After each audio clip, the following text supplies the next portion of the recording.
ఇద్దరు టీనేజ్ పిల్లల తండ్రిగా, ఒక తండ్రిగా, ఇద్దరు పిల్లల తండ్రిగా, అట్లాగే ఈ భారతదేశ పౌరుడిగా వారి మీద జరుగుతున్న దాడులు, వారి మీద ప్రభుత్వం వ్యవహరిస్తున్న తీరు చూసిన తర్వాత మనసు ఊరుకోక ఉండబట్టలేక నిన్న పొద్దున వరంగల్ పోయేటప్పుడు ఒక నిర్ణయం తీసుకున్నాం.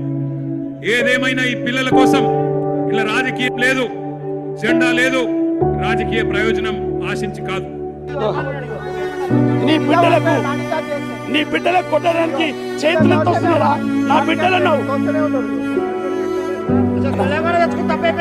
ఇప్పుడు మాకందరికి ఏమర్థం అవుతుందంటే తెలంగాణ తెచ్చింది నీ ఇంటి గురించే, నీ కుటుంబం గురించే, కానీ ప్రజల గురించి కాదు. కేసీఆర్ ఖబర్దార్, సర్వనాశనం అవుతావు నువ్వు. మా కార్మికుల వస్తుంది సర్వనాశనం అవుతావు, సర్వనాశనం. నువ్వు నీ మొత్తం సర్వనాశనం. జై తెలంగాణ. అడ్డంగా పెట్టడంతో అవి తగిలి కొంతమందికి గాయాలయ్యాయి. పోలీసుల తీరుపై ఆవేదన వ్యక్తం చేసిన నిరసనకారులు కన్నీటి పర్యంతమయ్యారు.